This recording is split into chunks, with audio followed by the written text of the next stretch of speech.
Welcome to the Healthier Tech Podcast, the show about building a healthier relationship with technology. Now here's your host, R. Blank.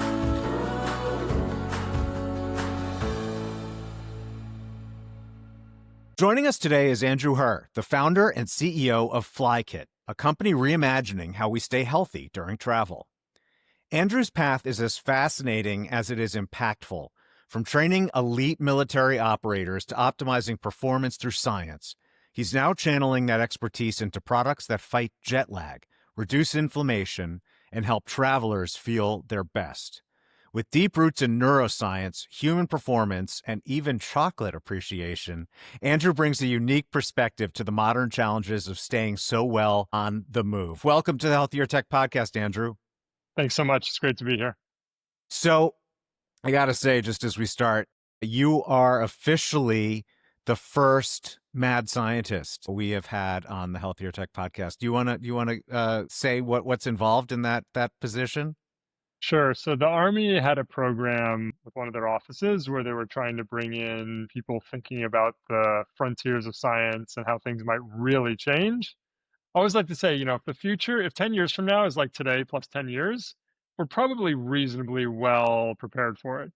But if the 10 years from now is, totally off the map, then we might not be well prepared for it. So they were trying to get ahead of the latter case. And so I was one of the people they brought in. And when they bring you in, they give you a mad scientist award. And I think I was one of the people they brought in twice. And so that makes me a two-time mad scientist. Well, that's very cool. When was that?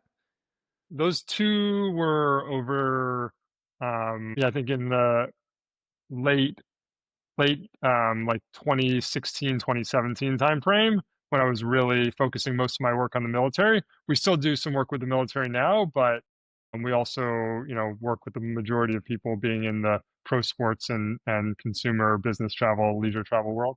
Sure, yeah, but that was 8 or 9 years ago. So how did 10 years from then look?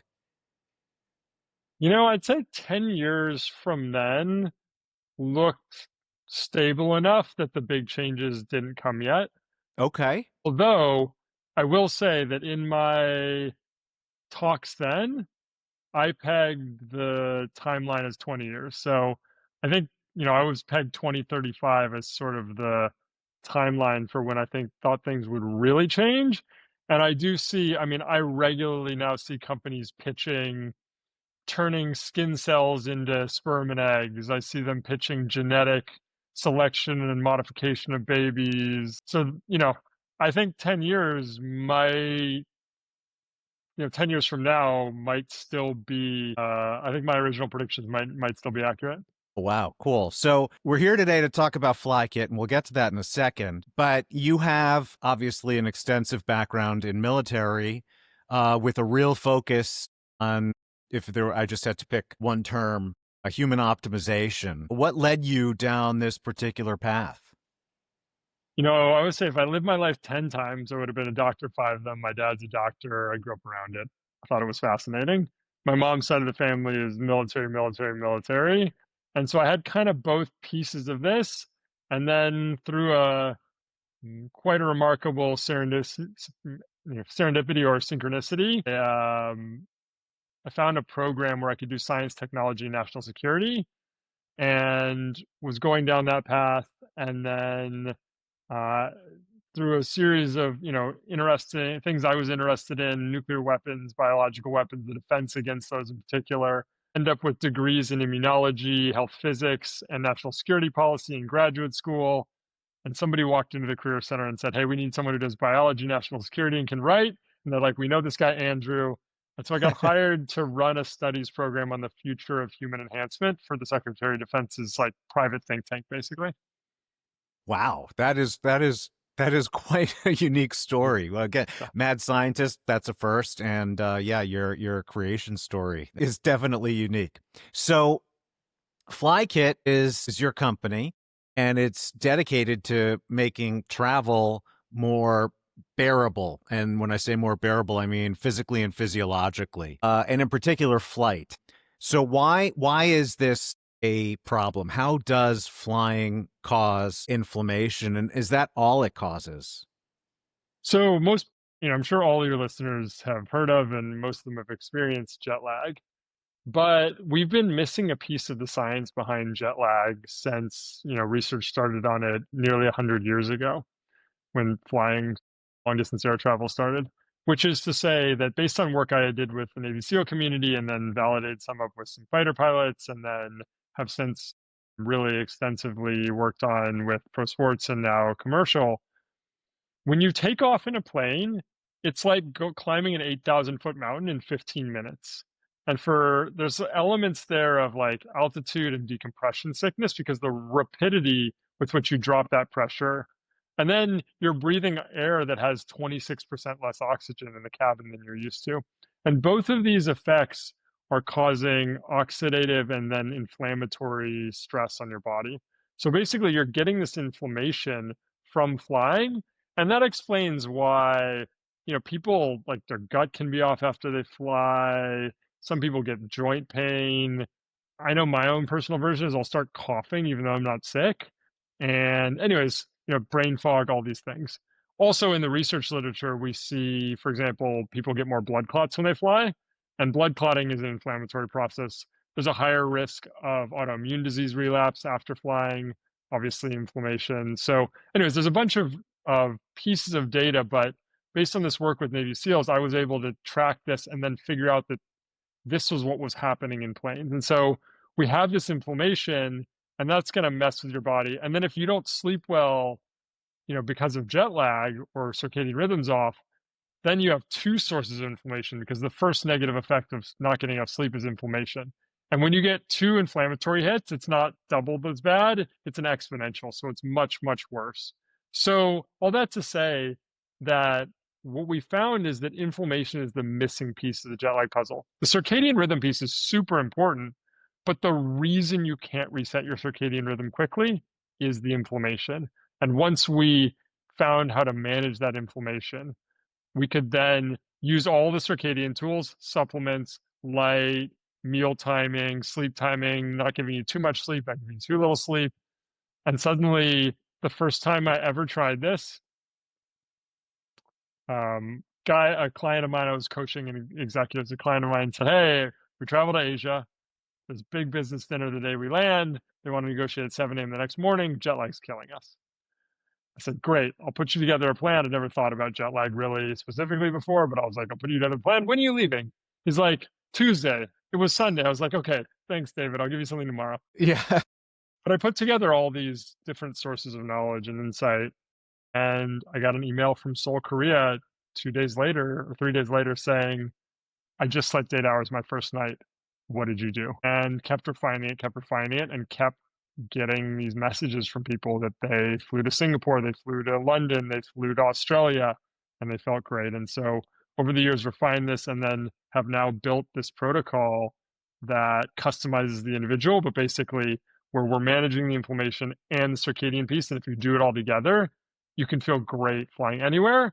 And then, of course, the next question is, wait, but you said I get inflammation from flying, so what about short flights? And so we actually are just now have launched a solution for short flights where the jet lag isn't such a problem. And you don't need all the intensive circadian management. So, all that to say, the short answer to your question, that was the long answer. The short answer to your question is because flying causes inflammation, and inflammation takes a real toll on our body and brain.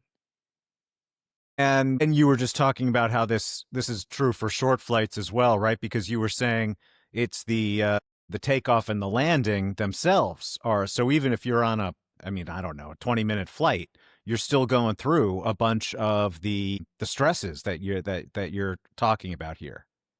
You are. They're definitely amplified by that extended period in that lower oxygen environment, but 100%, even a short hop, LA, San Francisco, New York, Boston, these super short flights still does have an effect on your body. So you mentioned in that earlier answer that you're able to customize this to individuals. How does the customization work? If someone's listening to this show and is interested, how would you, all the way where you are, be able to help them where? So it depends on what the challenge is, but let's start with jet lag. In jet lag, I need to know what your sleep and wake times at home are, because that defines your current circadian rhythm. And I need to know what circadian rhythm you want in your destination. You might be going 9 time zones to Spain for work and having meetings at 6 a.m., or going to Ibiza and having, want to wake up at noon and stay out till 4 a.m. And so it's not just the number of hours of time change, it's it's really the difference between your sleep cycle at home and destination that really governs this. Two, people's bodies react differently to not getting enough sleep. And so some people need more sleep on the journey and some people need less. So why would we ever give someone less if we could just give you more? Well, the answer is if you sleep 8 hours on a flight to Tokyo from the United States, you're going to wake up at like 4 p.m. and not going to go to bed that night.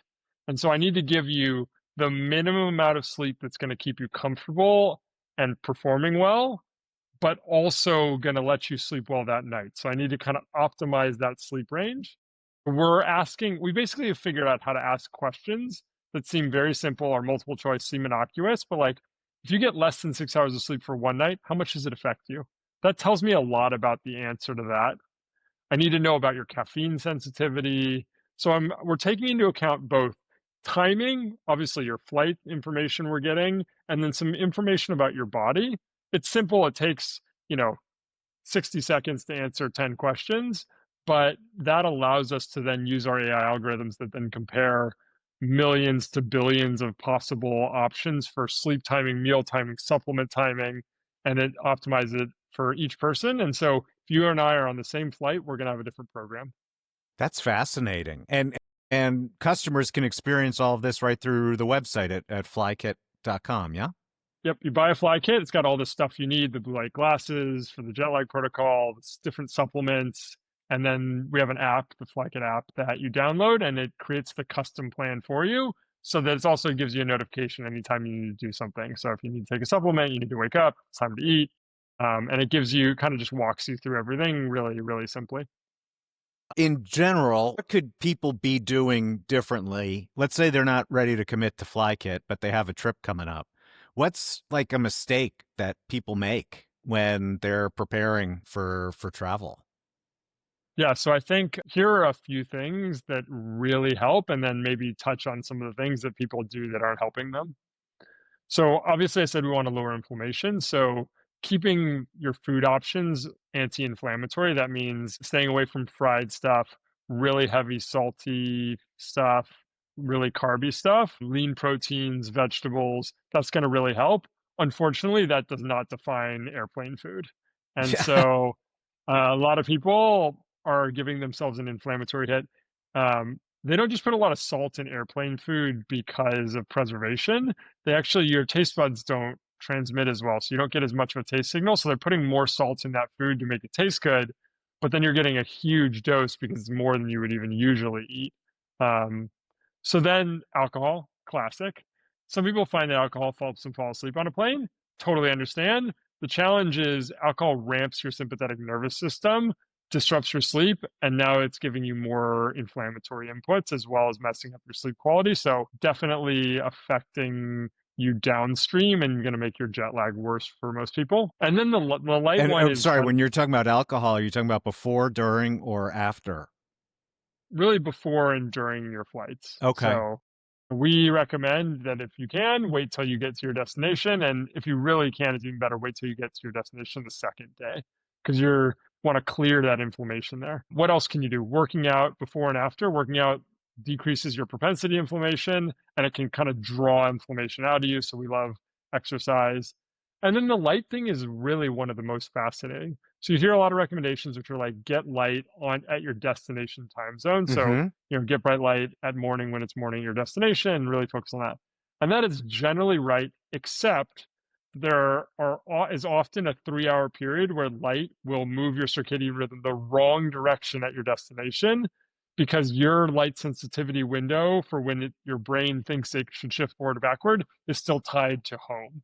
And so that's where the algorithm is really helpful because to calculate when you don't want light at destination, you have to know that you have to take your body temperature minimum, which is 3 hours before you normally wake up, and then calculate that on your destination time zone. And you're you're basically having to do this work to figure out when you should avoid light and things like that. But all that to say, the basics, but done well, which are eating well, sleeping well, using blue light blocking glasses to get better sleep, closing blackout curtains in your hotel room to get better sleep, sleeping cool, working out, and then obviously the supplement thing is a whole really interesting, fascinating thing. That's where we've done a lot of work to optimize the supplement protocol because you're looking at blocking the inflammation before it starts, and there we're using antioxidant supplements to do that, as well as very highly purified omega-3 fatty acids that are providing precursors to block the effects of inflammation. Your body uses omega-3 fatty acids to make anti-inflammatory compounds. And then we're using kind of the right mix of things like magnesium glycinate and melatonin, not just to put you to sleep, but to as a timing signal to your brain that it's time to go to sleep. And then we use methylated B vitamins, which actually open up your circadian sensitivity and can make you more sensitive to light at the right time. So the cool thing about supplements is it's one of those like physiology plus timing. And I think that's actually often the case, which is to say that supplements taken at the wrong time are counterproductive, and supplements taken at the right time can be very productive. And I want to actually get a little bit deeper into what you were just talking about, but question, do you include earplugs? We have just started offering them as an upgrade to Excellent. find we did a bunch of work to find really high quality ones that filter out. So we've now started upgrading to a 30 decibel ear filter, which really is substantial decrease in sound. And that we offer compression socks to get blood flow in your legs. We offer nerve stimulators that increase blood flow to your legs 3x. So we do a bunch of things, and then basically when we do domestic flights, we're using those same supplements to then manage the inflammation and also shift your circadian rhythm a little bit if you need to. If you're flying LA to New York or New York to LA, that's 3 hours. Even for a 1-2 hour flight, we can give you just a little bit of support and then optimize energy and sleep so you feel 100% when you're at your meeting or your destination or seeing your family, etc. So even for listeners who might not be interested in trying FlyKitt, I encourage you to actually go to the website and try the experience, because you were just talking about how you need a lot of information in order to generate these recommendations. But the way in which you get it's a really, really positive and pleasant user experience. And so there's a couple questions you answer. They're nice big buttons that you just click. And then you just describe your trip using human language, natural language, and say, I'm leaving here at this time and I have a stop over here and then I'm going there and I'll be staying and you're just using natural language to define this. And that's what a FlyKitt is using to actually learn all that stuff that it needs to about your particular needs. How did you go about developing that? So that's our front end for helping people figure out what kits they need and how to customize the FlyKits. And then in the app, we actually use an automated system. All you have to do is put in your flight number and it automatically pulls in all your information. So we do a little bit more precision because we need to make sure we know exactly what flight you're on. But how do we develop that AI system to sort of decode and analyze your trips? Well, it helps a lot to have a chief technology officer who is both a world-class expert in sleep and a world-class expert in AI. So he built the algorithms that lie behind FlyKitt. And also, as we always endeavor to create the best user experience, one of the questions was, hey, do I need one FlyKitt for this? Do I need, I'm going to London, then spending a few days, then I'm going to Tokyo, spending a few days, then I'm coming to New York. How many do I need? Do I need domestic? What about, I'm going to London, then hopping to Germany, then going to Tokyo? So all that to say, we, Clayton, who's our CTO, built this system to try to be as intuitive as possible to make it easy to know, hey, here's what you need. Here's the upgrades that seem most appropriate for your trip if you're interested in them.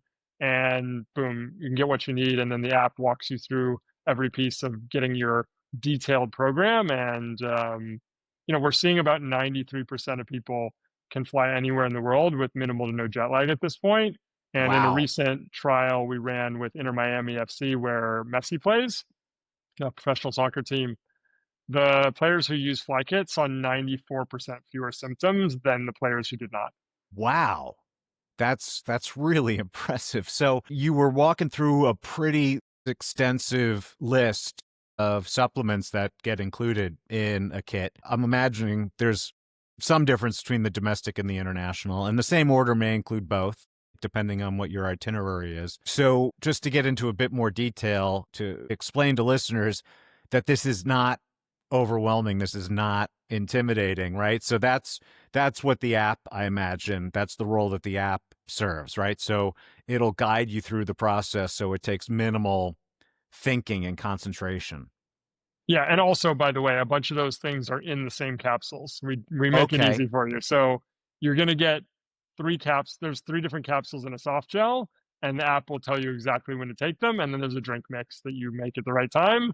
And so, yes, it's very straightforward. The packet kinda shows you everything you need to do, and the packet shows you what everything is, and we've done it all in super simple blister packs. You just pop out what you need, and the app tells you whenever you need to do something. So yes, it is straightforward to do, and you really don't have to be thinking about it. You just sort of like grab your pack, throw it in your bag. And here's the other cool thing that we're really proud of. We're getting that level of benefits and that level of results, and you don't have to do anything before the morning you leave. So this is not like start 3 days before. Nobody has time to like go to bed at 3 p.m. for a week beforehand. So, put your flights in, put your information in at least the day before so you know what time everything starts the next day, but Mm-hmm. your program will start the day you leave. And so we think that's a really cool feature that makes FlyKitt very special. That is cool. So, where are other potential applications? I mean, maybe not the exact same solution in science, but where are other applications in modern life where you could improve human performance with this type of approach? So one thing we get hit up on a lot is shift work. When Mm-hmm. people work in night shifts is a circadian shift. And so we can really help people with that. And while you don't get the flight inflammation there, you do potentially get inflammation from short sleep and other things that we can help with. And then the neat thing is this research also comes out of working with hundreds of individual private clients where we're running N of 1 experiments. And so we have other protocols that really support on the inflammation side. So we have an immunity kit for people who are more at risk of getting sick. We have a Fiesta kit for people who want to not have some of those inflammatory effects of drinking alcohol. So we have a bunch of other tools, and then we're going to be launching more soon. We're very excited. One of our big requests is my gut doesn't feel good when I travel, so we'll be offering gut support, and a lot of that's based on preventing inflammation from travel. And also you might be eating new foods, you might be eating foods of unknown provenance. And there's actually really great ways to support that. That's cool. So yeah, you have a ton of runway there then to expand what FlyKit is and what it means and what it does. I once again just want to encourage the listeners to go to the site and experience this because it is a wild experience. I'm And super so I think, impressed it's with just what so you've. people see, you basically have this cool booklet and it has all the supplements you need, and the app tells you everything, and you just pop those out and then you're ready to go. Yeah, no, and it's great that you focus so heavily on user experience. I mean, I've been talking about it from the website, but you're talking about end-to-end product journey. You've put a lot of thought, consideration, and effort into how people will actually encounter and utilize your solution, as well as the solution and the underlying science itself. And that's really impressive to see. Thank you. I appreciate it. That's very kind. Yeah. So again, the company is FlyKitt. That's FlyKitt. There's 2 T's, FlyKitt with 2 T's. It's at flykit.com. And you can find them on Instagram as well at flykit_travel. And all these links will be in the show notes, as well as the direct links for the new domestic product. And of course, the international one, which is the one that's been around a bit longer. Andrew, it's been a pleasure getting a chance to chat with you, meet you, and learn more about this solution that you guys have engineered and are deploying. And I mean, the results you're reporting are incredibly impressive. And I just wish you the best of luck to get this into as many hands as possible. Awesome. Well, thanks so much for having me on to talk about it. It was great to chat, and look forward to having more and more people experience what it feels like to feel great after you fly. Thank you so much for listening to this episode of the Healthier Tech Podcast. Remember to check the show notes for all the links and resources we mentioned today. If you enjoyed the show, please like and subscribe on Apple, Spotify, or on the platform of your choice. And if you're ready to take control of your tech environment, head over to shieldyourbody.com to explore science-backed tools that help you live a safer, healthier life in today's connected world.